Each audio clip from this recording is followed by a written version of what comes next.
cách đây là ảnh hưởng ý điện đầu tiên đây là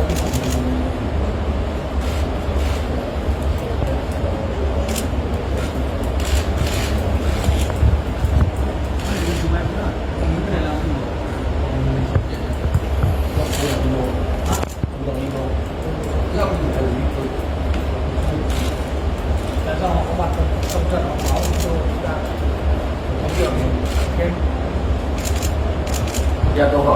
Opening video ini merupakan sesi resmi preskon sebelum pertandingan Indonesia menghadapi Vietnam di semifinal AFF, teman-teman. Saywar dilakukan oleh pelatih kepala Vietnam Park Hang-seo dengan menunjuk ke sudut ruangan tempat sesi preskon yang dihadiri oleh Park Hang-seo.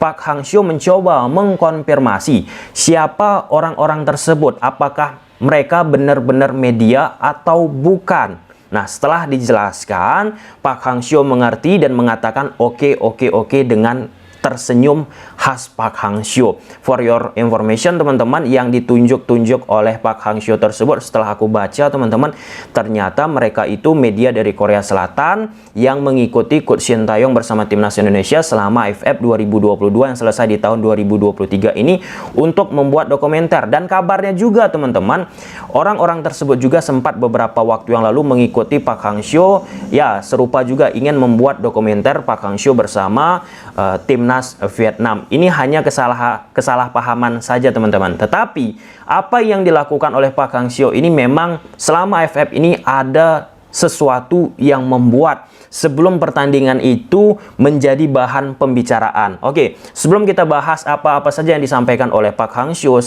sebelum pertandingan Indonesia menghadapi Vietnam, Shin Tae-yong sebelum Indonesia menghadapi Vietnam juga, kita bahas dulu keunikan-keunikan dari Park Hang-seo di AFF tahun ini, teman-teman. Kita ambil contoh, sebelum pertandingan Vietnam menghadapi Malaysia.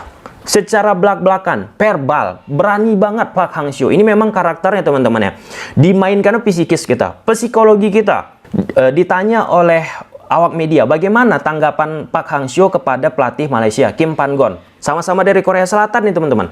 Park Hang-seo bilang, Kim Pan-gon itu nggak jelas permainannya, nggak jelas taktiknya. Pokoknya menyerang dari Kim Pan-gon tanpa ada respect ya. Kalau kita bicara respect harusnya nggak seperti itu kan, apalagi satu negara. Itu yang dilakukan oleh Park Hang-seo dan pertandingan Vietnam menghadapi Malaysia. Dua pelatih tersebut reaktif banget di pinggir lapangan. Baik itu Park Hang-seo dan Kim Pan-gon ingin menunjukkan siapa yang terbaik. Dan pada akhirnya dengan apa yang dilakukan oleh Park Hang-seo, saywarnya terhadap pelatih Malaysia berhasil membuat Vietnam mengalahkan Malaysia. Kemudian pada saat Vietnam menghadapi Singapura, saywar kembali dilakukan oleh Park Hang-seo. Dengan apa ia katakan, rumput stadion dari Singapura ini nggak layak, sintetis, mudah cedera, bahaya. For your information, karena pada saat itu juga banyak media dari Vietnam menanyakan kenapa tidak menggunakan stadion nasional dari Singapura yang oriental rumputnya, yang benar-benar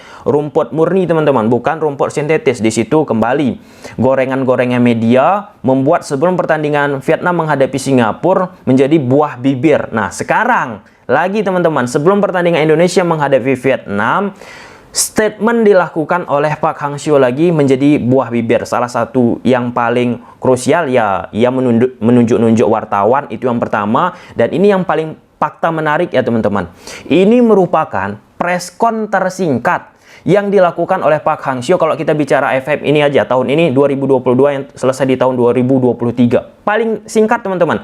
Setelah Park Hang-seo menjelaskan kondisi timnya, Park Hang-seo katakan bahwa secara mental, kemudian secara fisik, kami siap untuk pertandingan besok. Kemudian ia juga memention bahwa cukup menarik perubahan-perubahan jadwal yang ada di Indonesia karena keamanan menurut dia tidak layak menjadi tuan rumah. Ini itu kurang lebih seperti itu disampaikan. Udah. Selesai itu ia keluarkan pernyataan, kemudian diminta apakah ada awak media ingin bertanya lagi. Di situ dalam sepersekian detik tidak ada yang mengacungkan tangan, ditutuplah sesi preskon.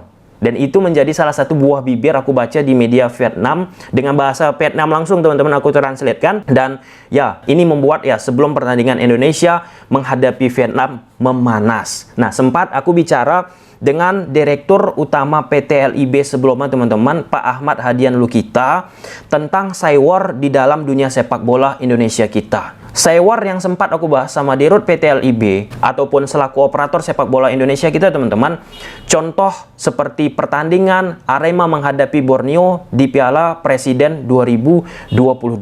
Nah, di momen tersebut Eduardo Almeida selaku pelatih kepala Arema dan Milomir Cecilia bersama Borneo FC kan melakukan seiwar terkait tentang taktika. Di momen tersebut, Coach Milo katakan Eduardo Almeida pakai parkir pesawat, ini itu, kemudian di counter oleh Eduardo Almeida. Nggak apa-apa pakai parkir pesawat, parkir tank, ini itu dikatakan. Nah, hal yang terjadi di kalangan penonton apa? Terjadilah diskusi yang sangat banyak.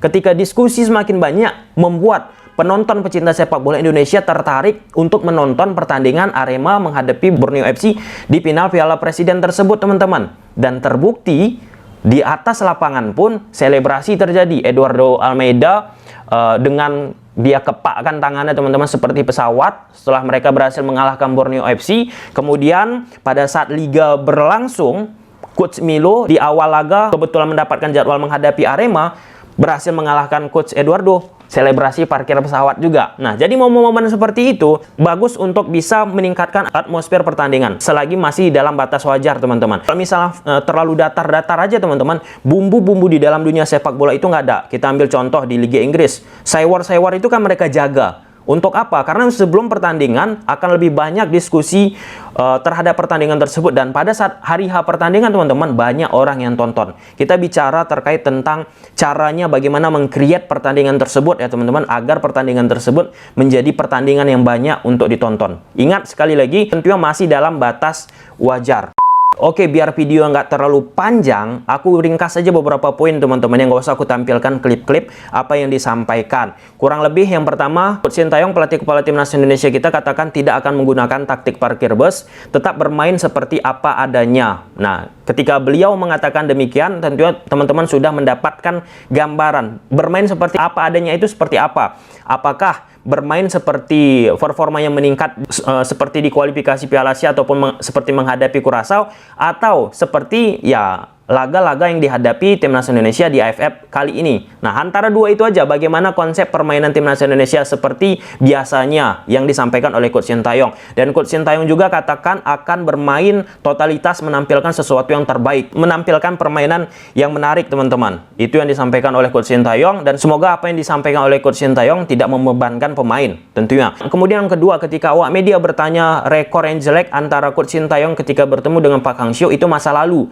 disampaikan oleh Coach Sintayong. Dan Coach Sintayong juga sebutkan bahwa pada saat itu masih ada COVID-19, sehingga interaksi antara pelatih kepala dengan pemain-pemain timnas Indonesia secara kontinu nggak bisa berjalan. Nah, sekarang setelah kurang lebih 1,5 tahun, hal tersebut, komunikasi, interaksi antara pemain dengan pelatih kepala sudah terus terjaga. Nah, hal itu membuat perbedaan. Dan ya, dengan apa yang disampaikan oleh Coach Sintayong, kembali Coach Sintayong juga mengcounter ya apa yang disampaikan oleh Park Hang-seo sebelumnya, teman-teman, karena Park Hang-seo katakan ya timnas Indonesia kuat, tetapi aku tidak pernah kalah dengan timnas Indonesia. Oke, nah yang ketiga, Coach Sintayong katakan bahwa Jordi Amat menjadi pemain yang memang memberikan sesuatu yang positif ya dari sisi permainan dari timnas Indonesia. Ia sebutkan ia memiliki pengalaman, kemudian bermain di level-level menghadapi tim-tim yang kuat ataupun di momen seperti ini, itu sudah dimiliki banyak pengalaman oleh Jordi Amat, sehingga ia akan sangat membantu permainan timnas Indonesia. Nah, itu mungkin ya, teman-teman, beberapa aspek penting, tetapi secara substansi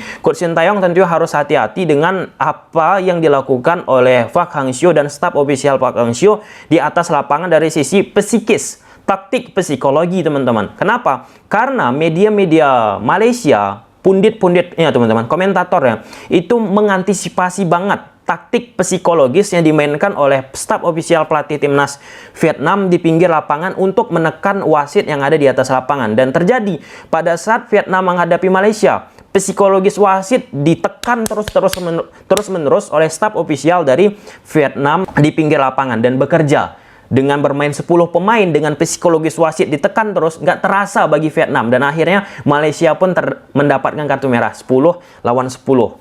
Hal itu tidak dimiliki rata-rata tim lain di kawasan Asia Tenggara. Psikologis yang dimainkan tersebut memang pure ala dari Park Hang-seo. Oke, mungkin sampai sini aja dulu, teman-teman, videonya. Kalau kita bicara Park Hang-seo, banyak momen yang menarik dari dirinya. Oke, bye. Hối thúc của huấn luyện viên Park Hang-seo với các học trò. seolah-olah